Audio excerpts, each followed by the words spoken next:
Benvinguts i benvingudes, ponents i assistents. Moltes gràcies per participar en el webinar d'avui. Serà sota el títol No discriminació i violències sexuals, obligacions i responsabilitats per a les empreses. Per això comptem amb el senyor Guillem Pedregosa, advocat, gerent d'Igualtat i CEO d'Igualia. La senyora Cristina Maestre, psicòloga, agent d'Igualtat, pèrit experta en conflictes laborals per assetjament i gerent d'Igualia. I la senyora Lels Granado, responsable de comunicació d'Igualia. Iniciem la sessió. Endavant. Moltes gràcies. Molt bé. Moltes gràcies, Glòria. La veritat és que avui, en primer lloc, vull donar les gràcies a ACES per permetre'ns que fem aquesta xerrada, aquesta exposició. Crec que és una exposició necessària, més que res perquè ens trobem a dia d'avui amb molta nova legislació que està apareixent en matèria no només d'igualtat d'oportunitats, sinó també en matèria d'assetjament. Avui la part que us vull donar jo i de la qual us vull transmetre els nostres coneixements i també l'experiència que estem tenint a dia d'avui en matèria d'igualtat de tracte, en matèria de no discriminació i en matèria de violències sexuals, tracta sobretot del que seria la nova legislació que ha aparegut recentment, que seria la Llei d'Igualtat de Tracte i No Discriminació, la Llei 15/2022, i la Llei de Garantia Integral de Llibertat Sexual, Llei 10/2022. Quan parlem d'igualtat d'oportunitats, quan parlem de no discriminació, quan parlem de violències sexuals, jo sempre em retrotraic el que seria l'article 14 de la Constitució espanyola, perquè a cap i a la fi es tracta de legislació no normativa, o sigui, legislació d'obligat compliment, que parteix de la base d'un article constitucional, l'article 14 de la Constitució. Todos los españoles somos, i ho dic en castellà perquè és així, somos iguales ante la ley sin que medie discriminación por razón de raza, sexo, religión, i ens ho deixa obert. O sigui, ens dona tota una sèrie de pautes per les quals no podem discriminar i som iguals davant de la llei sense que existeixi aquesta discriminació. De fet, després l'article 9.2 dona als poders públics la capacitat de remover los obstáculos, diu textualment la Constitució espanyola. I arran d'aquí, els poders públics, el govern de l'Estat, a través del Parlament, emet nova legislació, i en concret aquestes dues lleis, que són lleis que ara de seguida tractarem. Sí que m'agradaria contextualitzar una mica, i que veieu que són lleis que estan tractant i que les hem de contextualitzar també dins d'altres normatives. Tenim una llei d'igualtat d'oportunitats, la llei 3/2007, que es veu modificada per aquesta llei 10/2022 de Garantia Integral de Llibertat Sexual. Tenim, a més, una llei de prevenció de riscos laborals que ja està quedant una mica antiquada, que és de l'any 95, amb una reforma reglamentària del 97, que precisa també d'una actualització, però que es veu també afectada quan ens parlen d'assetjament laboral o de temàtiques de mobbing. I tenim un codi penal, un codi penal amb el qual apareixen dos delictes. Un és el 173 del Codi Penal, que és el delicte per acoso moral o mobbing, i el delicte del 184 del Codi Penal, que ens parla de l'assetjament sexual. Partint d'aquesta base tenim també normativa a nivell internacional. Per exemple, molt recentment hem ratificat el Convenio 190 de la OIT en matèria d'assetjament laboral i en matèria d'assetjament sexual. I ja, sin más dilación, passo a compartir pantalla del que seria la presentació. Intento fer-ho bé perquè es vegi ben gros. Ara crec que sí. Ja passo a explicar-vos una mica quines són, sobretot, les obligacions que ens marca aquesta llei 15/2022. Aquesta llei 15/2022, que és la Llei d'Igualtat de Tracte i No Discriminació, no entraré en tota la legislació, només en el que són les obligacions i les responsabilitats específiques per les persones jurídiques, per les empreses.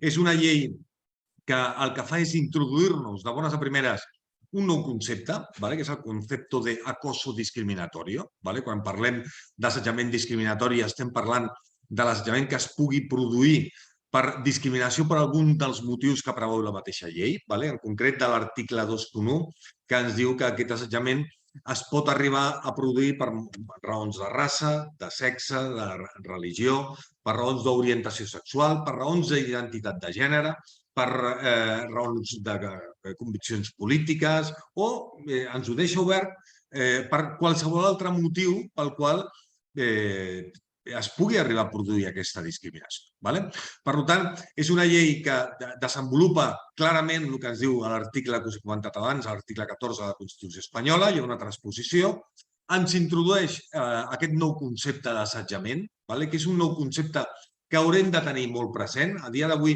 el que ens trobem normalment a les empreses és que les empreses disposeu ja de protocols en matèria d'assetjament, però no d'assetjament discriminatori. Ens trobem que hi ha protocols en matèria d'assetjament sexual, perquè ens ho marca l'article 48 de la Llei d'Igualtat, protocols que també inclouen dins de l'assetjament sexual d'assetjament per raó de sexe. Ens trobem també protocols d'assetjament laboral.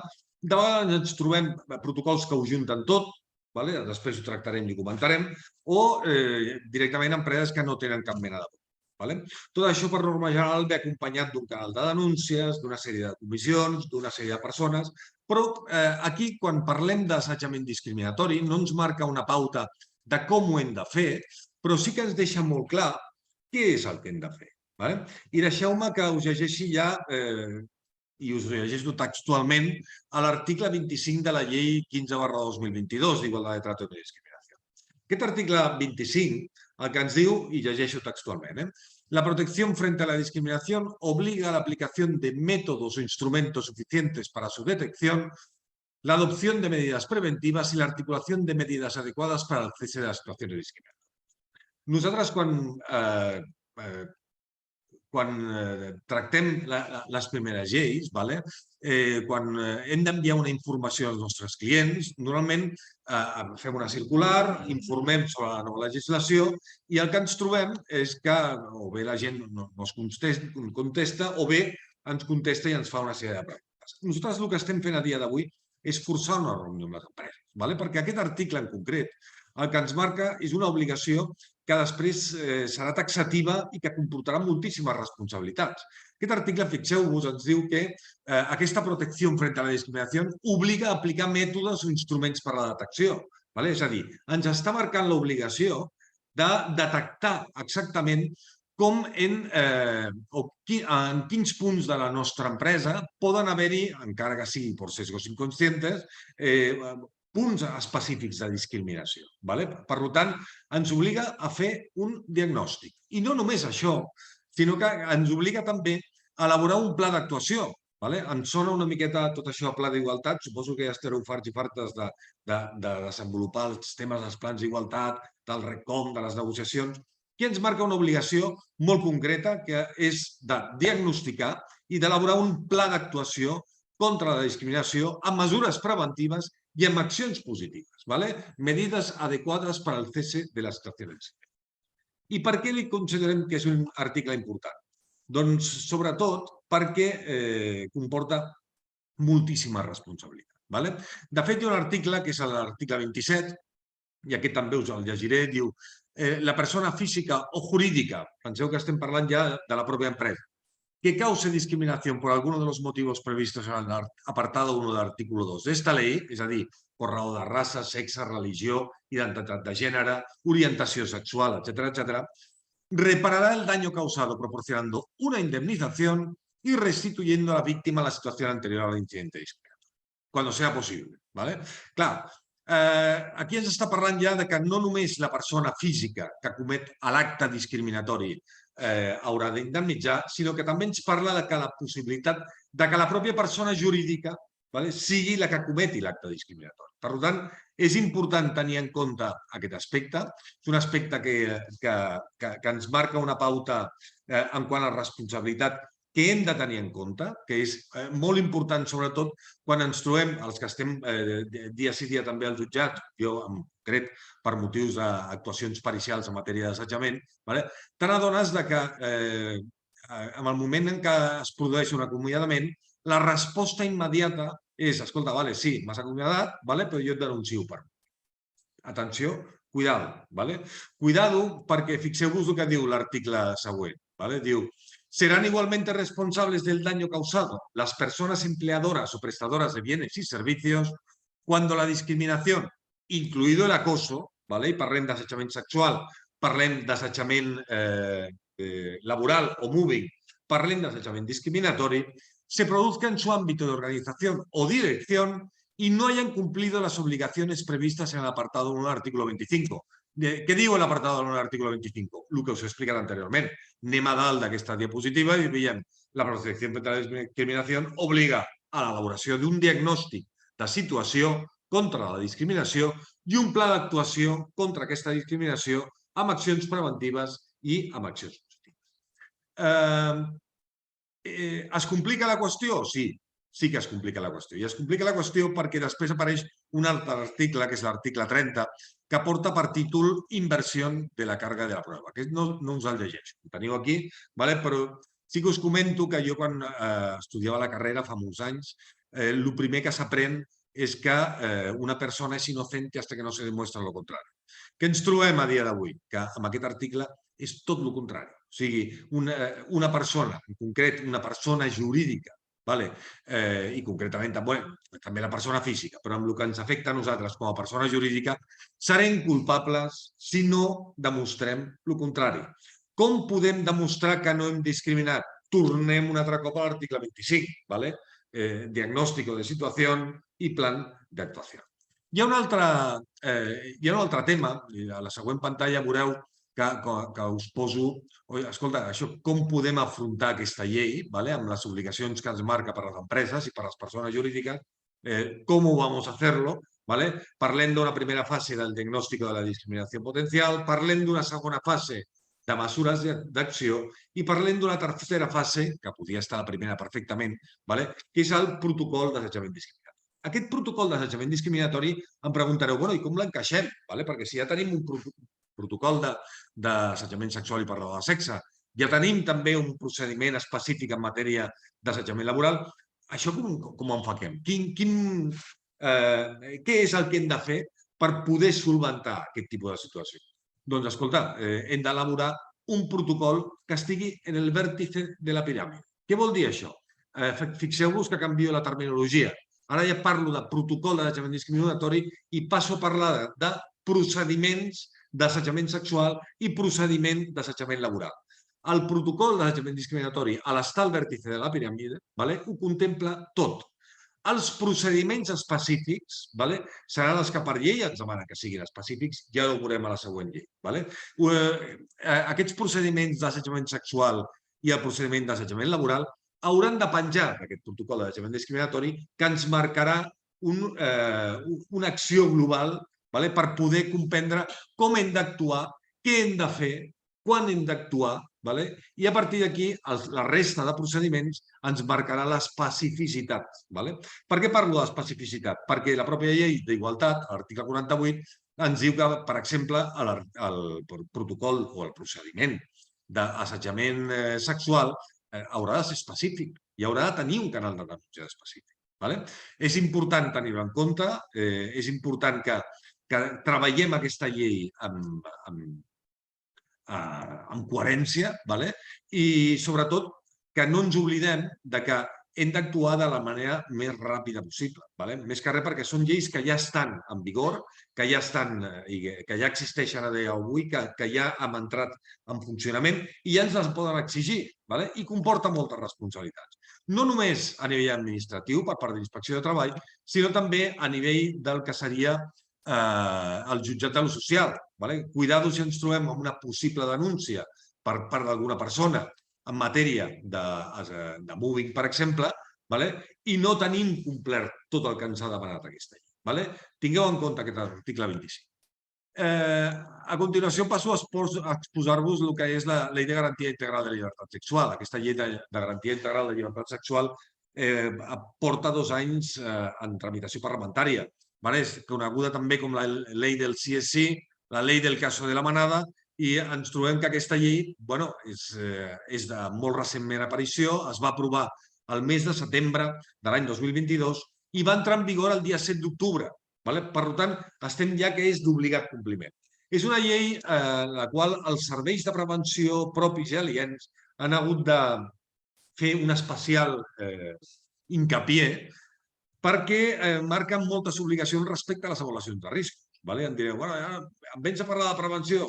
Sí, no em queda més remei. O sigui, parla de prevenció de riscos laborals en el moment, i no us ho poso aquí amb aquest article, en el moment que diu que les avaluacions de riscos laborals deberan ser realitzades con perspectiva de género. I no només això, ens diu que aquestes avaluacions de riscos laborals hauran de contemplar les violències sexuals. I ens serveix aquesta introducció per parlar-vos que aquesta llei té com a objectiu combatre les violències sexuals. Quan parlem de violències sexuals, deixeu-me que us comenci llegint aquest article, diu «Las empresas deberán promover condiciones de trabajo que eviten la comisión de delitos y otras conductas contra la libertad sexual y la integridad moral en el trabajo, incidiendo especialmente en el acoso sexual y en el acoso por razón de sexo». Clar, aquí estem parlant de l'assetjament sexual directament, ens està demanant que evitemos delitos, per tant, ens està demanant que ens posem el barret de cuerpos y fuerza de seguridad del Estado, pràcticament és això, ens està dient, tenemos que velar por evitar que se produzcan delitos contra la libertad sexual, contra la integritat moral del trabajo, per tant, ens està parlant directament ja de violències sexuals. No només és violència sexual a l'assetjament sexual, pròpiament dit, valga la redundància, sinó també un altre tipus de conducta com podria ser, per exemple, el hostigamiento o l'agressió sexual pròpiament dita. Tinguem-ho en compte perquè ens està canviant el rol. De fet, l'article continua dient, diu, asimismo deberán arbitrar procedimientos específicos, per aquells que encara no tinguem clar si el procediment és específic o no, aquí ens ho torna a repetir, para su prevención y para dar cauce a las denuncias o reclamaciones que pueden formular quienes han sido víctimas de estas conductas. Y atención a la modificación, incluyendo específicamente las sufridas en el ámbito digital. Aquest article el que ve a fer és modificar-nos l'article 48 de la Llei d'Igualtat, que ens parla d'aquesta obligació de tenir protocols i procediments contra l'assetjament sexual i un canal de denúncia. Però ens introdueix una modificació que és aquesta, incluir específicamente las violencias o las conductas sufridas dentro del ámbito digital. Amb la qual cosa, el que ens està dient aquest article, quan ens parla ja de l'àmbit digital, ens està dient que hem de tenir en compte no només el nostre espai o el nostre centre de treball, sinó que hem de tenir en compte també l'espai digital, aquell espai no tangible. Aquestes xerrades que podem tenir a través de videoconferències, calls, Teams, Meet, la que tu vulguis, la pàgina web, el correu corporatiu, correus electrònics, els grups de WhatsApp. Cuidado amb els grups de WhatsApp, per favor, tinguem cuidado. L'altre dia ens va entrar en cas, per exemple, en el qual dins d'un grup de WhatsApp de l'entorn laboral, això després la Cristina ens ho explicarà amb més hincapié, doncs en aquest cas ens vam trobar que una persona va compartir un meme de caràcter sexual. Aquest meme no va ser consentit per una de les persones d'aquest grup de WhatsApp, per tant estem davant d'un cas de sexting. Tinguem-ho en compte perquè és important. Però per complicar una miqueta més la cosa, el que ens està dient aquest article també és que, a més, les empreses promoveran la sensibilización y ofrecerán formación para la protección integral contra las violencias sexuales a todo el personal a su servicio. Per tant, ens està obligant a formar a tot el personal en matèria de violència sexual. Ja no només serà obligatori formar les persones en matèria de prevenció de l'assetjament sexual i laboral, sinó també en formació específica contra les violències sexuals i a tot el personal. Us he marcat també un altre article, perquè és un article que vaig haver de llegir 3 vegades, perquè aquest article 16, ja us el llegeixo, diu, las empresas además integrarán la perspectiva de género en la organización de los espacios de sus centros de trabajo con el fin de que resulten seguros y accesibles para todas las trabajadoras. Clar, al principi jo dic, ostres, això és una mena d'article que fa referència a seguretat i salut en el treball, espacio seguro y accesible. Amb una segona lectura te n'adones ja que parlem de les treballadores. Per tant, dius, bueno, aquí falla alguna cosa. Amb la qual cosa, el que fem és dir, escolta, no, a la consulta a Autoritat Laboral, Dirección General de Trabajo, a l'Institut de les Mujeres i que es pronunciï. I la resposta va ser equànime. Vale? És a dir, la resposta va ser una paraula. És contextualitze. Vale? Escolta, si estem dins d'una llei cuya protecció és evitar que es produeixin violències sexuals, vale? És obvi que aquest espai seguro i accessible, aquest centre de treball seguro i accessible, i a més per a totes les treballadores, és que ha de ser un espai seguro i accessible i lliure de violències sexuals. Vale? Per tant, estem parlant, fixeu-vos que parla de treballadores, per tant, hem de tenir en compte que quan es parla de treballadores, vale, ens està marcant molt clarament quin és el subjecte passiu. Vale? De fet, la mateixa llei parla i assimila les víctimes de violències sexuals amb les víctimes de violència de gènere. Per tant, és una que també haurem de tenir en compte. I em preguntareu, bueno, i escolta, això com ho fem? Jo estic convençut que després la Cristina ens ho explicarà molt bé, però en tot cas, com ho hem de fer, jo us ho avanço, és donant compliment a tot l'anterior. Si l'article 12 ens marca una obligació de fer formació, si ens marquen també l'obligació d'elaborar plans d'actuació contra les violències sexuals, si tenim una llei anterior que ens diu i que ens marca l'obligació de fer un diagnòstic i una planificació d'accions contra la discriminació, ho hem de tenir en compte. I ho hem de tenir en compte i hem d'actuar en aquest sentit, elaborant i donant compliment al que ens marca no només aquesta llei, sinó també la llei 15/2022 d'Igualtat de Tracte. La coletilla, ens la posa a la disposició final quarta. Aquesta disposició final quarta ens diu ens marca el que seria l'article 173 del Codi Penal, que parlaria sobre assetjament laboral.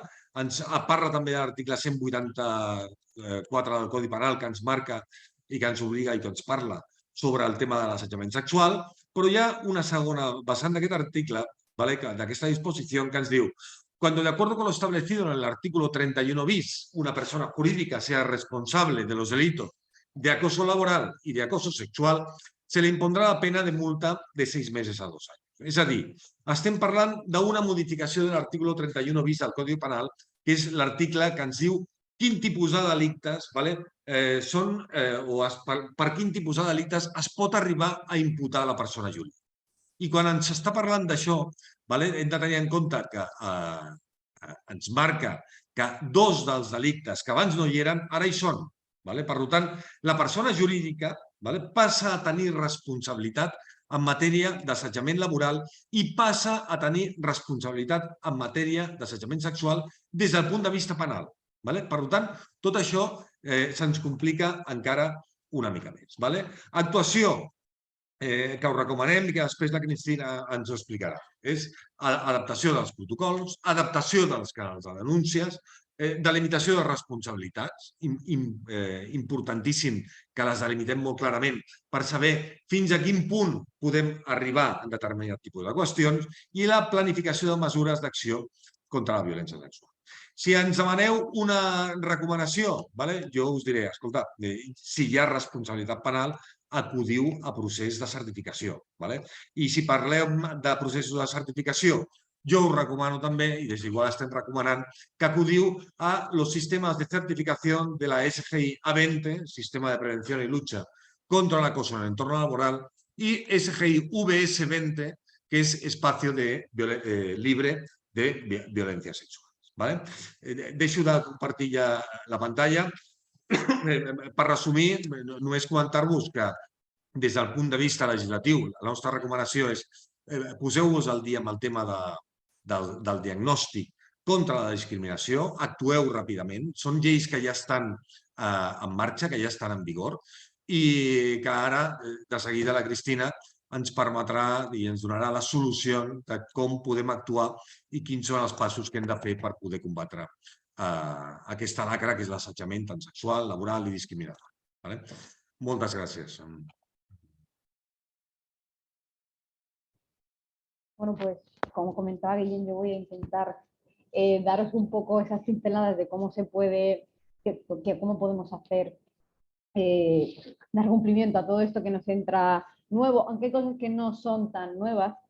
Voy a compartir la presentación también para que nos sirva para ir guiándonos en todas estas nuevas obligaciones y en cómo vamos a ir haciendo cada uno de los modelos de gestión para dar cumplimiento a cada una de ellas.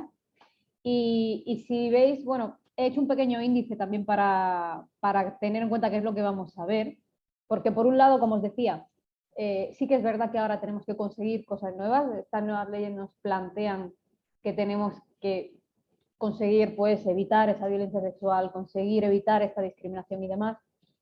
Pero aparte de saber qué debemos conseguir, el cómo debemos conseguirlo se va a dividir, pues como veis, en dos puntos, que es qué debemos actualizar, porque va a haber cosas que ya tengamos, y luego qué debemos crear, porque también evidentemente esta nueva ley, sobre todo la 15/2022, nos da obligaciones nuevas, que es muy posible, sobre todo dependiendo del tamaño de la empresa y teniendo en cuenta que esta ley se aplica independientemente de las personas que tengamos en plantilla, pues vamos a tener que crearlas desde cero. Y luego pues tengo este último puntito de ejemplos para que veáis pues qué tipo de acciones hemos hecho ya en alguna otra empresa también para dar cumplimiento a estas obligaciones. Empezamos pues por qué debemos conseguir, es decir, con toda la legislación que nos ha comentado Guillem, que nos afecta ahora mismo a nivel de empresa, ¿qué es lo que tenemos que conseguir? Pues las obligaciones son básicamente las que os pongo en pantalla, es decir, tanto de la ley 10/2022 como de la 15/2022, lo que tenemos que hacer es, por un lado, contar con medidas que garanticen la igualdad de trato y la no discriminación. Por otro lado, tenemos que contar con un protocolo específico para la prevención y la actuación en casos de violencia sexual y contar además con procedimientos que contemplen tanto la prevención como tanto la discriminación como la actuación en casos de acoso discriminatorio, que este acoso discriminatorio es una nueva nomenclatura, es un nuevo concepto que nos nace con la ley 15/2022. Importante, si tenemos que prevenir la violencia sexual, saber de qué hablamos cuando hablamos de violencia sexual. Esto está sacado directamente del preámbulo 1 de la ley 10/2022, no lo voy a leer entero, pero básicamente me dice que voy a considerar actos de violencia sexual cualquier acto de naturaleza sexual no consentido o acto que condicione libremente el libre desarrollo de la vida sexual de la persona, ya sea en el ámbito público o en el ámbito privado. Me dice y me hace especial hincapié, no solamente en este preámbulo, sino a lo largo de toda la ley, que se van a tener en cuenta especialmente las violencias cometidas en el ámbito digital. Tenemos cada vez más personas que son nacidas, los que llamamos nativos digitales, y cada vez el ámbito digital es un espacio más dentro de nuestra vida, tanto privada como pública, lo que significa que tenemos que tenerla en cuenta también a la hora de prevenir la violencia sexual que se pueda cometer en el ámbito digital, entre ellas también actos de violencia sexual que se puedan difundir por medios tecnológicos, eso sería también violencia sexual a nivel digital, y de hecho, bueno, pues nos incluye todas esas conductas que no tienen naturaleza sexual, pero que condicionan el desarrollo de la vida sexual, como puede ser la mutilación genital, el matrimonio forzado, etcétera. Como veis, esta ley me amplía muchísimo y me especifica mucho qué voy a considerar violencia sexual. Ya no voy a hablar solamente de acoso sexual, aunque en la empresa me va a interesar, y ahora lo veremos cómo modifican los artículos de que son referidas a la empresa, pero tengo que tener en cuenta eso, ¿qué es esa violencia sexual? ¿Qué entiendo por violencia sexual? También me introducen nuevas, estos conceptos no son nuevos, pero me introduce la ley 15/2022 la cuestión de la discriminación. Y me habla de discriminación directa e indirecta. ¿Por qué? Porque sobre todo cuando yo voy a diagnosticar, cuando voy a ver cómo estoy yo en materia de discriminación en mi empresa, puede que solamente esté viendo la discriminación directa. Esa discriminación directa la ley la define como cualquier situación en la que se encuentra una persona o grupo que haya sido o pudiera ser tratada de manera menos favorable que otras personas o grupos en situación análoga o comparable por todas las razones que prevé la ley 15/2022, que luego se enumeraré todas las razones que prevé esta ley. Sin embargo, también tenemos que tener en cuenta la discriminación indirecta. Esta discriminación es más complicada. ¿Por qué? Porque esa discriminación indirecta se va a producir en el momento en el que alguna práctica, algún criterio de mi empresa, que aparentemente es neutro, y cuando digo aparentemente es neutro, es que evidentemente si es un proceso mío interno que yo he creado, lo he creado para que sea neutro y para que no discrimine, realmente esa neutralidad es la que ocasiona o puede ocasionar desventajas particulares sobre una persona o sobre un grupo de personas por estas razones que enumera la 15/2022 respecto a otro grupo en una situación análoga. Sería esta diferencia entre directa, que básicamente es yo te discrimino a sabiendas de que te discrimino, indirecta, existe una discriminación sin que yo sea consciente, sin que yo lo haga de manera voluntaria. Luego tenemos el concepto de acoso discriminatorio. Este concepto de acoso discriminatorio nos nace nuevo. ¿Por qué nos nace nuevo? Porque de la misma manera que podemos tener discriminación por razón de sexo, y esto ya nos lo regula la Ley de Igualdad desde hace bastantes años, desde 2007, y puedo tener acoso por razón de sexo, y son dos cosas diferentes. Aquí, de la misma manera, puedo ejercer discriminación como empresa, pero también puede existir en mi empresa, sin que yo sea una empresa que tenga políticas discriminatorias, ese acoso discriminatorio. El acoso discriminatorio va a ser cualquier conducta que se realice por cualquiera de las causas previstas en la ley con el objetivo o la consecuencia, es decir, no me importa que el objetivo no sea ese si la consecuencia la es, de atentar contra la dignidad de una persona o de un grupo de personas, creando pues, un entorno intimidatorio, hostil, degradante, humillante u ofensivo. Estas definiciones ya las hemos escuchado muchas veces cuando hablamos de acoso laboral. También tenemos que tener en cuenta ese acoso o discriminación por asociación o por error. Me puede ocurrir tanto con el acoso discriminatorio como con la propia discriminación. Cuando hablamos de discriminación o acoso por asociación, es cuando estamos discriminando o estamos causando esa discriminación o ese acoso sobre una persona porque esta persona se relaciona con otras o con grupos de personas que tienen la característica prevista en la Ley de Igualdad, en la Ley 15/2022. No le aplica directamente a ella, sin embargo, sí le aplica a las personas con las que tiene relación, por tanto, discriminó por asociación. De manera similar ocurre en el caso de discriminación o acoso discriminatorio por error. Y en ese caso yo no es que la persona se relacione con otras que sí tienen esa condición, sino que el acoso discriminatorio o la discriminación se realiza pensando de manera errónea que la persona tiene una de esas condiciones por las que está prevista la discriminación en la Ley 15/2022. Luego lo veremos con ejemplos. Por tanto, teniendo en cuenta que por un lado tenemos una ley que nos amplía los conceptos de violencia sexual y otra que nos introduce terminología nueva como es el acoso discriminatorio, vamos a ver qué es lo que yo ya tenía en mi empresa que voy a tener que actualizar, que no voy a tener que crear de cero, sino que simplemente voy a tener que modificarlo y adaptarlo a las nuevas necesidades. Pues evidentemente toda la gestión del acoso sexual y el acoso por razón de sexo. Recordemos que en origen, en 2007, cuando apareció la Ley de Igualdad, nos decía el artículo 48 que las empresas debían promover condiciones de trabajo que evitaran el acoso sexual y el acoso por razón de sexo, arbitrando procedimientos específicos, teniendo un canal de denuncias y además sugería la posibilidad de realizar campañas informativas, código de buenas prácticas, acciones de formación y demás. La ley 10/2022 nos modifica el artículo 48 y de hecho incluso modifica el título del artículo 48 y ahora pasa a llamarse medidas específicas para prevenir la comisión de delitos y otras conductas contra la libertad sexual y la integridad moral en el trabajo. Y si bien me vuelve a hacer hincapié en el acoso sexual y el acoso por razón de sexo, me dice que ya no solamente tengo que evitar la comisión de delitos referentes al acoso sexual y por razón de sexo. Me dice que tengo que evitar que se cometa cualquier tipo de conducta contra la libertad sexual, aunque yo incida específicamente en el acoso sexual, sobre todo por las características de una organización y el perjuicio que puede tener sobre una persona. Además me añade, incluidos los cometidos en el ámbito digital. Como os decía, no solamente se habla del ámbito digital en el preámbulo de la ley, sino que los vamos a encontrar ese hincapié en el ámbito digital durante toda la lectura de la ley. ¿Por qué? Porque es muy llamativo la manera en la que el ámbito digital ha cambiado la manera en la que nos relacionamos con las personas. Entonces es un espacio más y además es un espacio complejo que debemos analizar de manera muy insidiosa para poder conseguir lo mismo que conseguiríamos quizá de una manera ligeramente más sencilla en un espacio físico. Me sigue añadiendo esto de que sigo pudiendo hacer campañas informativas, acciones de formación y demás.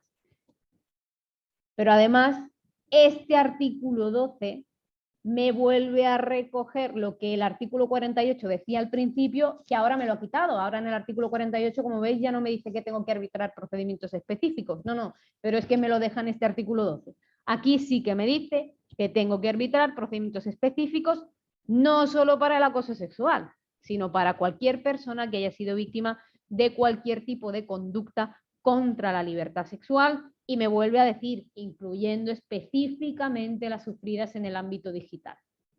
Por tanto, si recordamos que en el preámbulo de la ley me decía que iban a considerar violencia sexual, agresión sexual, acoso sexual, difusión de actos de violencia sexual a través de medios tecnológicos, pornografía no consentida y extorsión sexual, yo lo que tengo que garantizar es que todo esto esté contemplado en todos esos procedimientos que yo antes tenía y que solamente contemplaba el acoso sexual.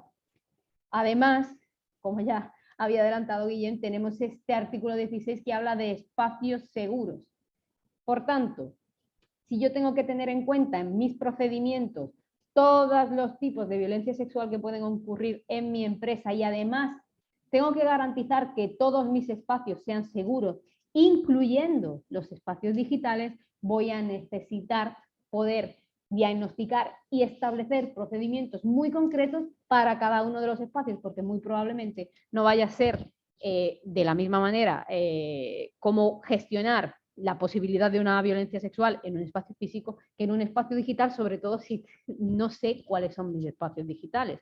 Porque ¿cuáles son los espacios de una empresa? Pues evidentemente todo el mundo pensamos en espacios de una empresa y pensamos en los centros de trabajo propios. Pero es que si yo tengo a personal desarrollando actividad laboral propia en centros de trabajo ajenos, eso también es un espacio que yo tengo que prever, que yo tengo que garantizar que sea seguro para mi personal. Y evidentemente, en el caso de los medios digitales corporativos, tenemos que tener presente todas las redes sociales corporativas, todas las aplicaciones de mensajería, y aquí hay que tener especial cuidado para ver qué aplicaciones de mensajería estoy usando de manera corporativa.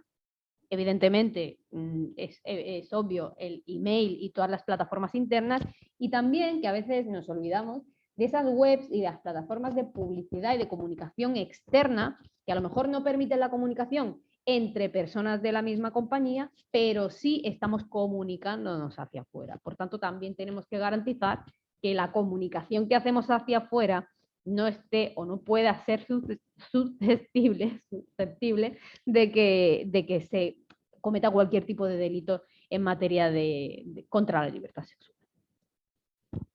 Os explico cuáles son los tipos de acoso que podemos que podemos encontrarnos en el ámbito digital, teniendo más en cuenta, más puntualizado qué es lo que tenemos que prever. Por un lado tenemos el más típico y el que probablemente más conozcamos, que es ese sexting sin consentimiento. Estaríamos hablando realmente de un acoso sexual que se está llevando a cabo de manera telemática, de manera digital. Es decir, el envío de mensajes de contenido erótico, de contenido sexual, de manera no consentida entre dos personas. Sin embargo, también tenemos, por ejemplo, lo que se llama sextorsión o extorsión sexual. Aquí el fin no es acosar sexualmente a la persona, el fin no es obtener una respuesta sexual de la persona a la que se está acosando, sino que el carácter sexual de este tipo de acoso es el medio para conseguir otro fin. Aquí estamos hablando de un chantaje, de una amenaza de publicar contenido, en este caso audiovisual o información de carácter sexual de la persona, con el fin de que ese chantaje me dé otro tipo de beneficio. Por tanto, como veíamos en la definición de violencia sexual, no solamente va a ser violencia sexual los actos de carácter sexual, sino aquellos que condicionen la libertad sexual. En este caso, la extorsión sexual condiciona la libertad sexual de la persona, aunque no sea un acto de carácter sexual. De la misma manera, y aunque no se trate de extorsión sexual, toda pornografía no consentida, es decir, todo el almacenamiento, publicación o distribución de elementos audiovisuales de carácter sexual sin el consentimiento de alguna de las personas participantes van a ser considerados violencia sexual, va a ser pornografía no consentida. Y por último, esa difusión de actos de violencia sexual a través de medios tecnológicos, lo que me está diciendo es que cualquier tipo de difusión a nivel digital que yo haga de cualquier tipo de elemento considerado violencia sexual, según esta ley, va a ser considerado a su vez violencia sexual. ¿Por qué? Porque estoy difundiéndola a través de ese medio tecnológico. Por tanto, una vez teniendo en cuenta todas las violencias sexuales que tengo que evitar que ocurran en mis espacios de trabajo y cómo esas violencias sexuales se transforman cuando las tengo en un espacio digital, tenemos que, por un lado, y empezar, para poder hacer toda esta prevención, empezar con un diagnóstico. Este diagnóstico tenemos que hacerlo sobre cada uno de los espacios. Como decíamos, no es lo mismo una oficina que un grupo de WhatsApp. Por tanto, este diagnóstico voy a elaborarlo de manera específica para cada uno de los centros de trabajo. Evidentemente, si tengo diversas oficinas, pues probablemente sea similar el diagnóstico que necesito para mis oficinas que el que tengo para cualquier otro espacio físico. Sin embargo, sobre todo en los medios digitales, es ligeramente más complejo la elaboración de este diagnóstico. Pero lo que tenemos que tener en cuenta es, por un lado, datos estadísticos. Es imprescindible que sepamos de dónde partimos. Estadísticas sobre qué niveles de violencia sexual y especificidades de violencia sexual, pues ya sabemos que tenemos muchas, existen en cada uno de los espacios de trabajo de la empresa, porque a lo mejor no tenemos una alta incidencia estadística de violencia sexual que implique ese acto de naturaleza sexual no consentido, pero sí que tenemos, y no nos habíamos dado cuenta porque por desgracia muchos comportamientos ya están normalizados, sí tenemos actos que incidan en la libertad sexual de las personas. Tenemos también que conocer qué procesos de actuación ya existen, es decir, qué medios de prevención, sobre todo teniendo en cuenta que yo ya tenía mi protocolo de acoso sexual, qué medios de prevención ya existía, cómo de eficaces eran para atender la violencia sexual o parte de ella, si solamente se tenía en cuenta el acoso sexual. Y por otro lado, una vez yo tengo estos datos, tengo que determinar qué necesidades tengo partiendo de lo que ya me funciona, partiendo de lo que no tengo y partiendo tal vez de lo que tengo pero no me funciona. Una vez tengo este diagnóstico, evidentemente no me sirve de nada tener un diagnóstico si no pongo en marcha un plan de acción para poder solventar todo aquello que haya visto pues que es mejorable, ¿no? Este plan de acción va a ser imprescindible que contenga acciones preventivas, sobre todo acciones preventivas, para poder combatir esa violencia sexual o la posibilidad de que exista violencia sexual. Y como acción preventiva, no estoy contando nada nuevo cuando digo que específicamente vamos a necesitar esa sensibilización para todas las personas de la empresa. Es decir, no puedo exigir a nadie que se comporte debidamente si no le he explicado primero cómo es comportarse debidamente. No puedo esperar que alguien sepa que está ejerciendo violencia sexual si yo no me he parado a explicarle qué es lo que en mi organización, evidentemente como marca la normativa legal, se entiende por violencia sexual. También la formación al personal estratégico para la atención de la violencia sexual. Y veis que pongo en los diferentes espacios de la empresa, porque es posible, a lo mejor no, a lo mejor solamente necesito a una persona, pero puede que si los espacios de mi empresa son muy diferentes, necesite a personal estratégico en cada uno de estos espacios para atender, para hacer esa atención primaria en posibles casos de violencia sexual. También tenemos que tener, evidentemente, responsables, ¿no?, de ejecución y de medidas de seguimiento. Estos responsables se tienen que encargar de ver si este plan de acción que yo he puesto en marcha funciona, porque a lo mejor no funciona. Somos seres humanos, nos podemos equivocar, pero si no ponemos ese punto de control nunca nos vamos a dar cuenta. Evidentemente, medidas de infraestructura para la prevención. Esto parece evidente en prevención de riesgos laborales en espacios físicos, sin embargo, recordemos, también necesitamos medidas de infraestructura en los espacios digitales. Otra cosa es que podamos llegar a ella o no podamos llegar a ella, pero que existen medidas de infraestructuras a nivel de espacio digital también para esa prevención. Y por último, os pongo aquí medidas de accesibilidad, porque no nos podemos olvidar de la ley 15/2022, que me dice, oye, tenemos que evitar la discriminación. No sería nada más discriminatorio que llevar a cabo todo un plan de acción para evitar violencia sexual y justamente que todo este plan de acción no sea accesible a según qué personas, porque no hemos tenido en cuenta esa interseccionalidad. Por tanto, y para resumir, esas medidas preventivas tienen que dividirse, como veis, en 5 puntos muy básicos. La creación y la difusión de protocolos, siempre difundimos los protocolos porque crearlos y dejarlos en un cajón no me sirven absolutamente de nada.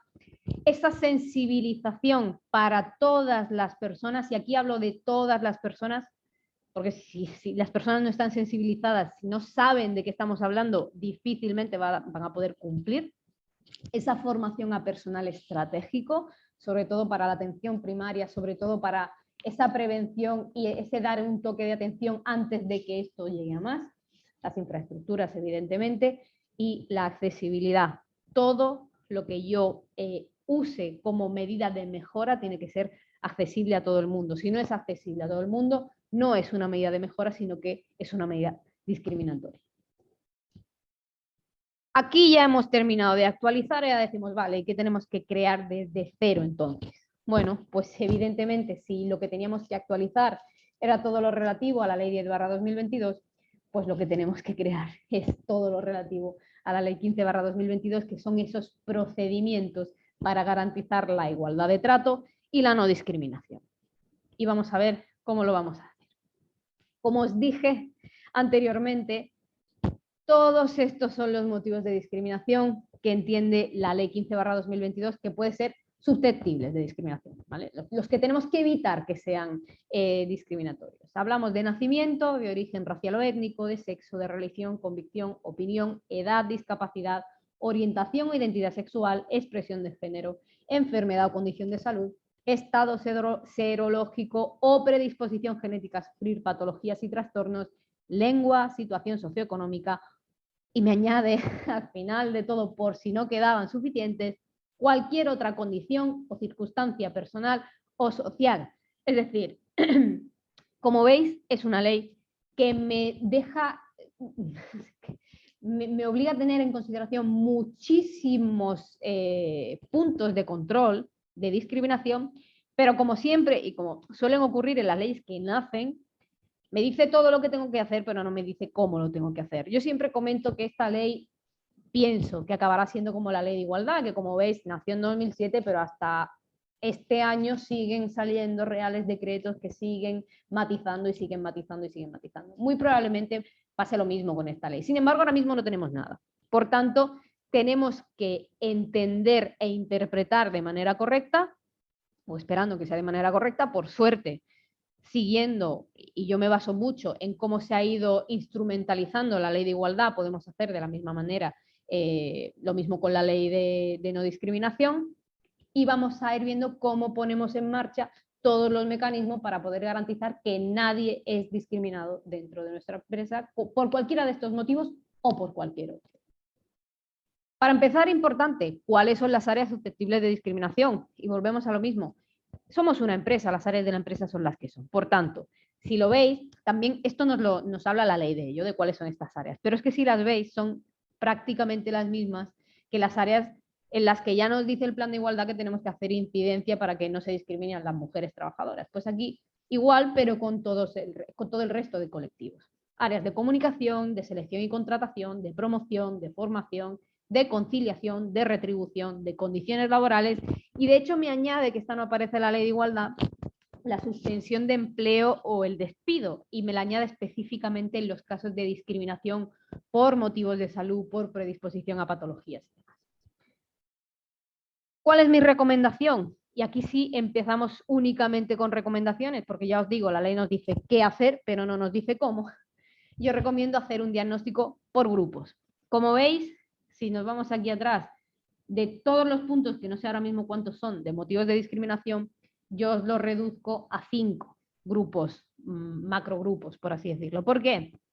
Porque al final entiendo que dentro de los motivos que se enumeran de posible discriminación, tienen características, muchos de ellos tienen características similares. La discriminación por razón de sexo la dejo apartada, la dejo sola, porque realmente ya tenemos normativa legal que nos lo especifica, ya tenemos una ley de igualdad que nos dice cómo tenemos que evitar la discriminación por razón de sexo, así que es tan sencillo como que en este diagnóstico global pues añadimos lo que tenemos de nuestro diagnóstico del plan de igualdad, o si no tenemos plan de igualdad, de nuestro diagnóstico que hemos hecho para hacer nuestras medidas de igualdad, y ya está. Ahora bien, tenemos discriminación por orientación sexual, por identidad de género y por expresión de género. Aquí estamos hablando de un grupo bastante similar también, aunque con sus particularidades, donde estamos hablando de todas estas personas que pueden discernir de este binarismo de género cultural y cómo eso, pertenecer a ese grupo, puede ser motivo de discriminación. Es decir, aquí estamos englobando a todo el colectivo LGTBI. Luego tenemos la discriminación por nacimiento, por origen racial, por origen étnico, por lengua y por situación socioeconómica. ¿Y por qué he hecho yo este grupo? Porque realmente aquí estamos hablando de todas esas condiciones sobre las que la persona que las tiene no tiene control.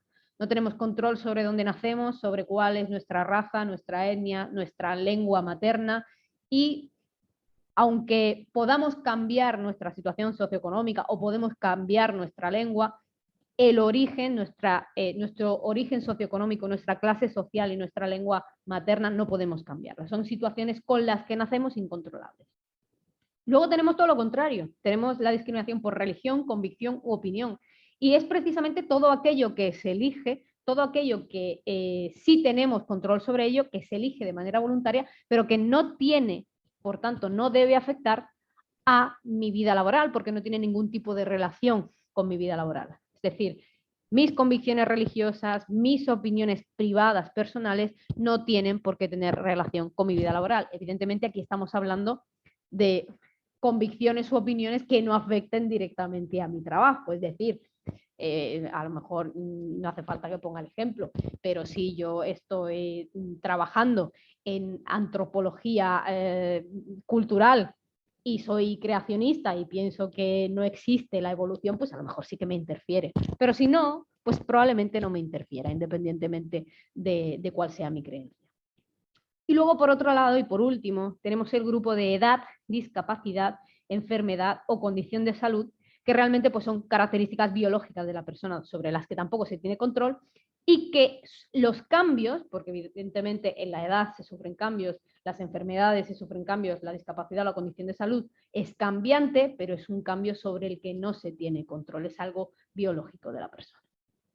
Una vez tenemos estos diagnósticos por grupos, tenemos que volver a hacer estas medidas preventivas una vez hemos terminado el diagnóstico. Como veis, es bastante similar a lo que os indicaba antes en el caso de la prevención de las violencias sexuales, solo varía ligeramente. Los 3 primeros puntos siempre van a ser los mismos, porque realmente yo tengo que protocolarizar, porque somos seres humanos y todo lo que sea ordenado nos va a servir para no despistarnos. Difundir esos protocolos, volvemos a lo mismo, sin difusión no tiene sentido.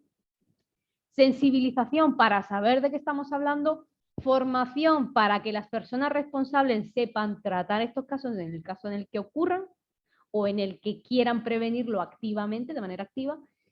Y luego aquí, en este caso sí que añado, por un lado, campañas de integración y por otro lado, celebración de la diversidad. Son 2 puntos complementarios pero diferentes. Por un lado, tratamos de integrar todo aquello diferente a nivel cultural de la empresa. ¿Sabes? La empresa al final es una microsociedad, por tanto tiene una propia cultura. Así que todo aquello que consideremos diferente, que van a ser esos puntos susceptibles de discriminación, vamos a hacer campañas para integrarlos, o a lo mejor no campañas, acciones específicas de integración. Pero por otro lado también debemos celebrar la diversidad, porque no solamente, muchas veces cuando hacemos campañas de integración estamos señalando lo diferente. Señalar lo diferente, si no se hace de manera correcta, parece que es lo contrario, es peor o que tenemos que intentar mitigarlo, ¿no? O tenemos que intentar en esa integración hacerlo lo más unificado posible. Sin embargo, no, o sea, cuando hacemos campañas de celebración de diversidad, lo que decimos es, esto que yo estoy integrando no lo integro para que se amolde a mí, lo integro porque esta diversidad me enriquece, esta diversidad es positiva, no es negativa, podemos estar todo el mundo integrado, cada uno manteniendo la particularidad que lo define.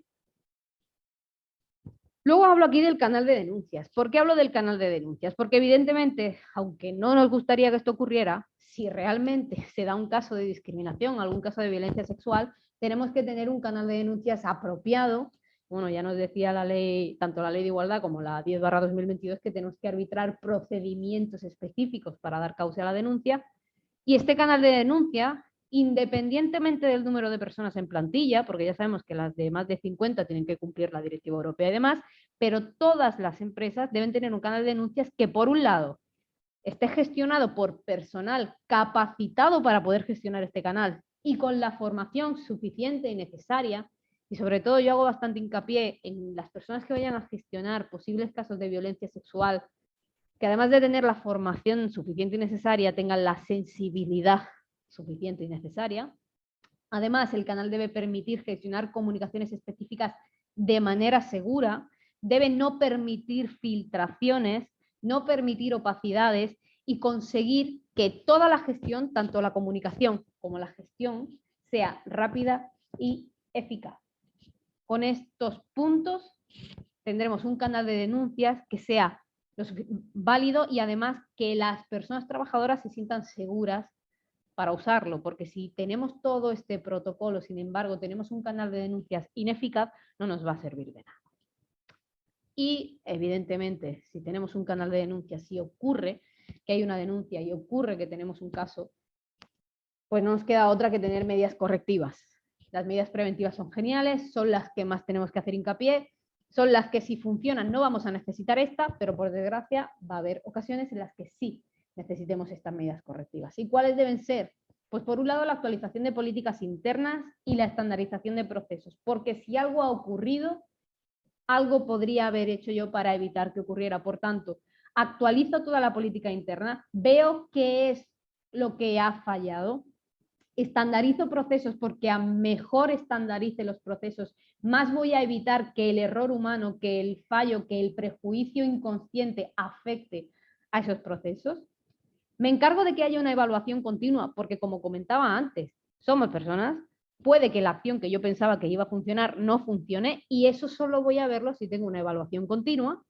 Y por último, en el caso en el que haya un acoso, ya sea a nivel de violencia sexual o ya sea un acoso discriminatorio, y tenga una persona, una víctima que requiera una investigación, garantizar que esas investigaciones sean objetivas y sean independientes. Aquí, evidentemente, ya no solamente tenemos que contar con personas que tengan la formación necesaria, sino que yo, evidentemente, recomiendo esa externalización de las investigaciones, sobre todo para garantizar la seguridad y la comodidad de todas las personas implicadas.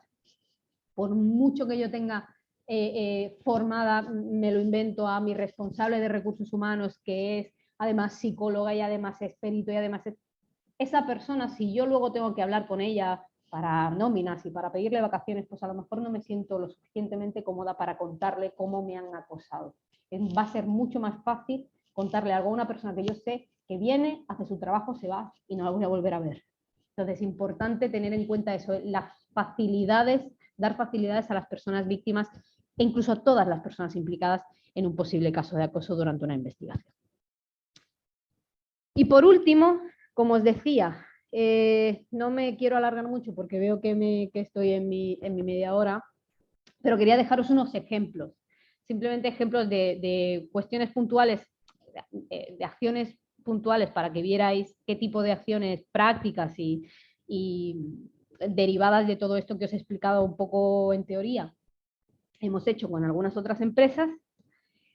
Y os pongo brevemente ejemplos de acciones que se han hecho pues, a nivel de evitar la violencia sexual y acciones para evitar la discriminación.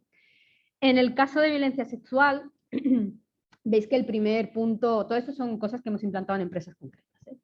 En el primer punto, pues hablamos de la necesidad de hacer una encuesta de comunicaciones online. En este caso, teníamos una empresa donde las comunicaciones la gran mayoría de las comunicaciones se hacían de manera online, una empresa donde tiene muchísimo teletrabajo, donde las personas casi que no existe un gran volumen de personas en oficina y todas las comunicaciones se hacen a nivel online, ya sea por chats corporativos, por email, bueno, por todos los medios digitales que tenía la empresa para poder hacer esta mensajería. En este caso, se hizo una encuesta donde se hicieron diversas preguntas en las que se preguntaron sobre qué elementos audiovisuales se consideraban adecuados. No así, la pregunta no fue así, la pregunta fue, pues, ¿qué emojis consideráis adecuados para la comunicación entre compañeros, entre personas de distinto nivel jerárquico, con los clientes? La persona iba contestando. De la misma manera, ¿qué elementos se consideraban inadecuados? También en el caso de, bueno, se aprovechó también para ver el tipo de palabras que se consideraban inadecuadas o adecuadas, el cómo dirigirse, el estilo de comunicación, el usar la negrita o el subrayado, el usar la mayúscula. Y luego, una vez se tuvo los resultados a nivel estadístico, porque volvemos a lo mismo, la empresa es una microsociedad. A lo mejor si en vez de hacer esta encuesta, cojo una encuesta que se ha hecho a nivel global y que muchas veces las encuestas que tenemos, de estudios que tenemos, vienen de Estados Unidos o de otros países, a lo mejor esos resultados no aplican en mi empresa. Esto es mucho más sencillo para luego sacar estadísticos y sacar cartelería diciendo recomendaciones de uso del lenguaje en los medios online. Y se pone, pues, este emoji, el 100% de las personas o el 90% de las personas lo consideran adecuado. Este tipo de comentarios, el 90% de las personas lo considera inadecuado. Y eso me sirve para ver exactamente qué comunicación debe generarse dentro de mi empresa. Otro punto que se hizo es en una empresa donde tenían chats corporativos, es decir, chats de, no sé si era WhatsApp o era Teams, grupos, y esos grupos eran departamentales, pues se formó a responsables para tener esa vigilancia del chat, es decir, personas que ya estaban dentro del chat, no se introdujo una persona nueva dentro de ese chat, sino que se formó un responsable, por un lado, para que hubiese una persona específica que tuviera toda la formación necesaria para detectar y, por otro lado, que supiera cuál era el procedimiento de actuación en caso de detectar pues, algún tipo de comentario que fuera inapropiado y pudiera reportarlo primero a esa persona, bueno, pues, diferentes tipos de actuación, ¿no? Si es un comentario que leve, pues se le da un toque de atención a la persona, si es reincidente, si es un comentario ya totalmente fuera de tono, pues se seguía otro procedimiento. En el caso de discriminación, el más habitual es el uso del currículum ciego, aunque es cierto, y yo reconozco que dependiendo del tipo de empresa y sobre todo dependiendo de cómo se hagan los procesos de selección, quizá es más complicado. En este caso, era una empresa que directamente desde su propia web era la única fuente de currículums, es decir, no usaban ninguna otra red para poder lanzar ofertas de trabajo. Por ejemplo, si utilizamos redes como LinkedIn o InfoJobs, es muy complejo tener un currículum ciego porque tenemos que tener en cuenta también las características de esos proveedores externos. En este caso no. Entonces venía genial porque la propia empresa tenía un cuestionario donde se dejaba el currículum, donde no se pedía, evidentemente, se pedía que no existiera ni foto, ni la dirección, ni el género de la persona. Y lo más importante, que por eso digo que es muy complejo hacer el tema del currículum ciego, pero cuando se puede hacer es muy efectivo, es el que no hubiese un nombre, sino que se le asignara de manera automática un código a la persona. Evidentemente este currículum es para hacer esa primera criba, pero simplemente con tener esa primera criba totalmente ciega, me facilita mucho el evitar cualquier tipo de discriminación inicial que pueda darme pues, de manera subjetiva todas las informaciones que tenemos aquí. Otro punto, y lo pongo y veis que no le pongo nada de subapartados, que es el de combatir la brecha digital, porque realmente este combatir la brecha digital se hizo junto a esta encuesta de comunicaciones online. ¿Qué es lo que ocurre? Muchas veces cuando hablamos de combatir la brecha digital, hablamos de cómo a personas de según qué generación les cuesta más el uso de medios digitales. Sin embargo, cuando tenemos dentro de una misma empresa muchas generaciones conviviendo, el lenguaje que se usa a nivel generacional en los medios digitales es muy diferente. Y esto es una cuestión puramente generacional, lo que significa que aquí hablábamos de combatir la brecha digital a nivel de comunicaciones. Es decir, esta misma encuesta que me sirvió para saber a nivel sexual, a nivel de libertad sexual, qué era lo que se consideraba apropiado y qué era lo que no se consideraba apropiado, también me servía para, por ejemplo, ver que según qué imágenes a una generación le parecían profesionales y a otra generación no le parecían profesionales, o a una generación le parecía algo positivo y a otra generación le parecía algo negativo. Pongo, por ejemplo, el uso del emoji del pulgar hacia arriba. El pulgar hacia arriba se vio una tendencia en el que las generaciones más mayores lo consideraban como algo positivo. Sin embargo, a medida que nos acercamos a los nativos digitales, millennials, generación Z, veíamos que el pulgar hacia arriba se consideraba una comunicación pasivo-agresiva, por tanto, negativa. Y algo tan simple sirvió para que las comunicaciones mejoraran. Es decir, aquí estamos hablando de un motivo de discriminación indirecta, porque de manera objetiva, si yo le mando un pulgar arriba a una persona, no estoy intentando ser pasivo-agresiva, pero esa persona lo está interpretando así. Al final, aquí tenemos mucho que tener en cuenta esa propia cultura empresarial, ese propio microsistema, microsociedad que tenemos en nuestra organización. Y luego pongo dos ejemplos de integración, que una de ellas la hemos incluso puesto en marcha aquí, que es, por ejemplo, cestas de Navidad que sean halal o que sean veganas, simplemente para respetar y para integrar las diferentes interseccionalidades que pueden existir en nuestra empresa. En nuestro caso, pues tenemos una compañera vegana que nos comentaba, ostras, gracias por haberlo tenido en cuenta porque normalmente no se tiene en cuenta y no supone un gran esfuerzo y sin embargo estás integrando en este caso a una persona, pero puede ser también a un colectivo.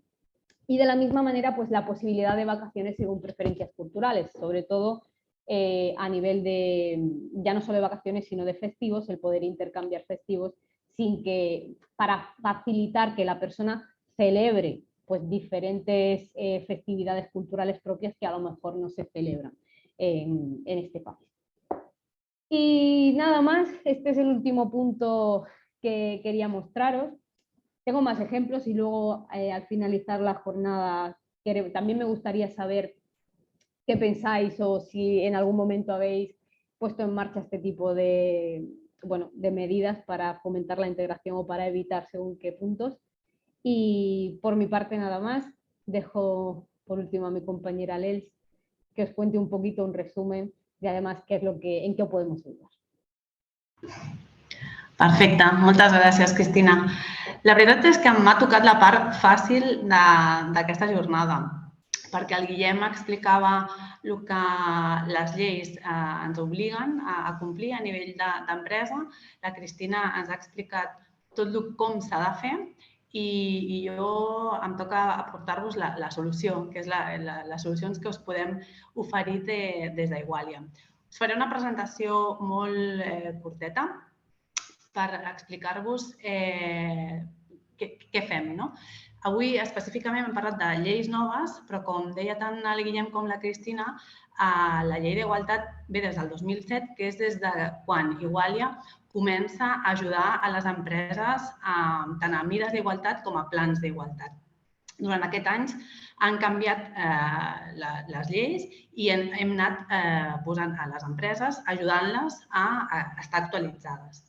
Llavors, des de les lleis noves, com si qualsevol de vosaltres no teniu o no heu començat el pla d'igualtat, us podem ajudar. Nosaltres com ho fem?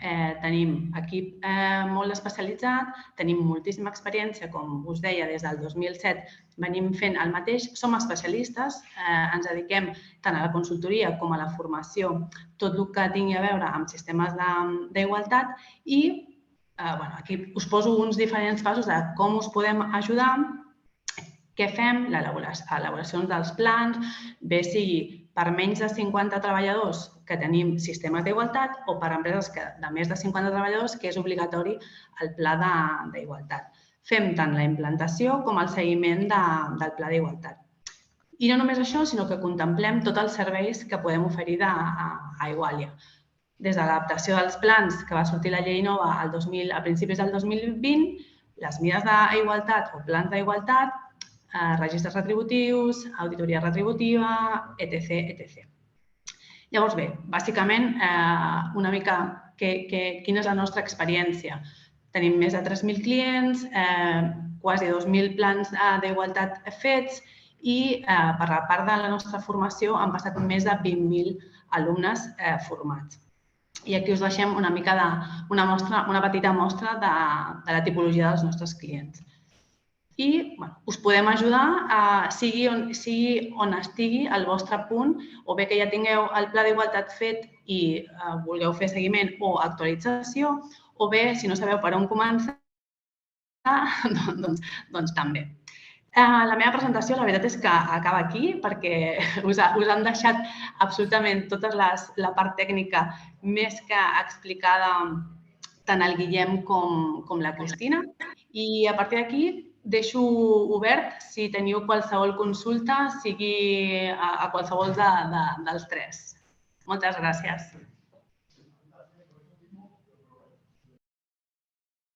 Bueno, pues por lo que veo sí que hay algunas preguntas, entonces no sé, Guillem, si quieres empezar tú a contestarlas y seguimos si tenemos algún tipo de aportación, pero creo que probablemente por las que leo, muy seguramente vayas a tener tú la respuesta correcta. Sí, bueno, a ver, veo una pregunta de Pedro, ¿vale? Que hace relación a si la formación del personal estratégico dentro de la atención a temas de violencia sexual. A ver, cuando hablamos de personal estratégico, ¿vale? En teoría la ley, lo que nos dice el artículo 12, es que la formación debe ir, perdó, estic parlant en castellà, hauria d'anar adreçada a tot el personal de la companyia. De fet, l'article 12 és taxatiu, o sigui, tothom ha d'estar format en matèria de violència sexual. ¿Vale? Sí que és veritat que quan estem parlant de discriminació, d'assetjament, hi ha un determinat perfil de persones dins de l'organització i de la companyia que haurien de tenir una formació molt més específica, molt més especialitzada, de més durada. ¿Vale? Perquè amb 2 hores de formació que es fan normalment en matèria de sensibilització no donem a l'abast, ¿vale?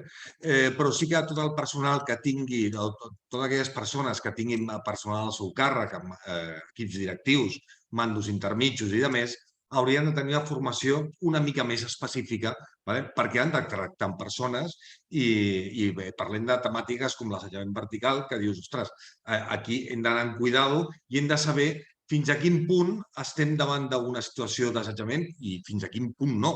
Quan parlem, per exemple, de definició d'assetjament, ens trobem molts casos en què hi ha denúncies per assetjament que no corresponen a l'assetjament, sobretot en temàtiques d'assetjament laboral, que són temes d'estils de direcció incorrectes o, diguem-li com vulguis, conflictes laborals o, escolta, que m'han donat una bronca. Això no és assetjament.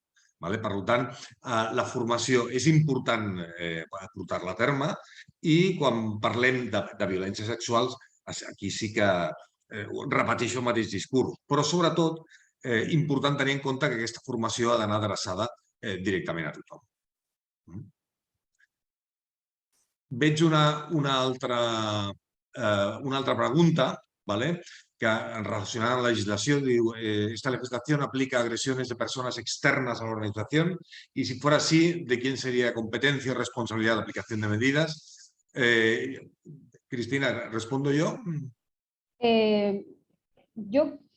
A ver, igual hay que matizar, es decir, evidentemente la legislación no solamente, la legislación, si os leéis, además es una ley orgánica, la ley 10/2022, aplica a todo el mundo. Es decir, de hecho, se puntualiza cada uno de las administraciones públicas, en la vida cotidiana, en las empresas, cómo aplica esta nueva concepción, esta nueva definición de violencia sexual. Sin embargo, si estamos hablando de personas externas, tenemos que delimitar. Hablamos de personas externas cuando tenemos personal de otra compañía externo en nuestro centro de trabajo, como puede ser, me pongo en un ejemplo, que tenga yo un proveedor y ese proveedor cuando llega a repartir lo que sea necesario en mi oficina comete un tipo de agresión o comete una violencia sexual contra alguien. Ahí yo lo que recomiendo es, evidentemente, igual que lo recomendamos, igual que tenemos que hacer con el plan de igualdad, es la coordinación de actividades, es decir, ver cómo vamos a gestionar todas estas obligaciones legales que tengo yo, pero también tiene esa empresa con la que yo tengo relación laboral, y cómo vamos a coordinarnos en el caso de que esto ocurra. Sin embargo, ahí pues eso, se delimita la competencia en ese sentido.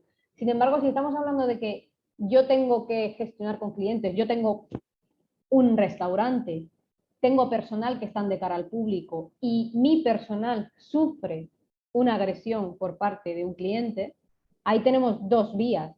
Para empezar, yo como empresa tengo que proteger a la persona trabajadora y sacarla del entorno en el que se está produciendo esa agresión. Sin embargo, esa persona, como ciudadana, tiene totalmente la libertad de denunciar esa agresión por la vía jurídica, porque una cosa es que yo como empresa tenga que proteger a mis personas trabajadoras y también analizarlo para evitar que esto se vuelva a ocurrir, pero por otro lado entramos en que hay una persona física que ha agredido a otra y se tendría que tratar pues igual que si me pasa en mi casa. Es decir, yo puedo totalmente denunciar fuera de la empresa algo que me ha ocurrido, pero igual que si me ocurre dentro de la empresa y yo como organización lo gestiono, pero la persona trabajadora también quiere tratarlo por la vía judicial. No hay ningún tipo de... No es primero la empresa y luego, o si pasa en la empresa solo se gestiona en la empresa.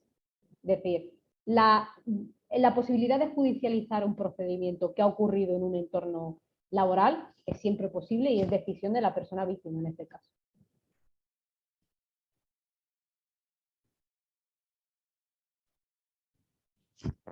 Vale, hay otra pregunta, Cristina. Dice... Y bueno, es que acabo de ver que la aclaración me refiero a Sí. pacientes familiares por motivos varios. Pues justamente de la misma manera. Es verdad que a nivel de esa protección del personal sanitario yo tengo que poner medidas para evitar que esto ocurra, pero por desgracia vamos a vivir situaciones en las que mis medidas no son suficientes porque no pueden prever este tipo de agresión. Y en este caso, pues lo dicho, si se tiene que hacer una denuncia, se tiene que judicializar, sí que recomendaría que la empresa, en el caso de un protocolo, también añadiera información, simplemente es información para la persona en el caso en el que la agresión fuera tal que quisiera judicializar el caso, pero tampoco podemos llegar a hacer mucho más. Sí, luego veo que hay otra pregunta donde habla de las infraestructuras y os voy a poner un ejemplo. En Igualia usamos Teams para las comunicaciones internas. Si os fijáis, Teams, por defecto, si se intenta buscar en un GIF, se buscan por palabras, ponen una palabra y te ponen todos los GIFs relacionados con esa palabra. Si se pone una palabra, no lo he probado en castellano, pero en inglés, que sea malsonante o que sea una palabra que pueda ser peligrosa, directamente no te aparece nada relacionado con esa palabra. Directamente Teams, es decir, tiene unos cortes a nivel informático, tiene como podemos poner en los ordenadores el control parental, pues de la misma manera Teams ya por defecto te viene con unas restricciones para evitar según qué terminología, en este caso en las búsquedas. Entiendo que este grado de infraestructura digital para una pequeña empresa es complicado poder acceder a ella.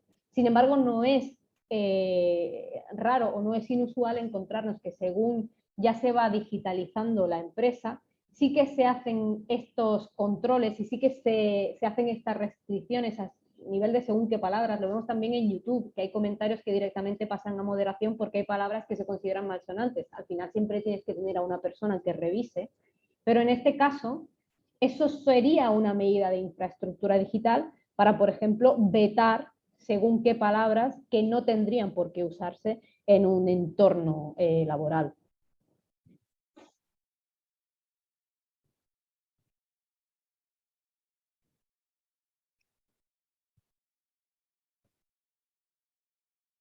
Creo que por ahora no aparecen más preguntas.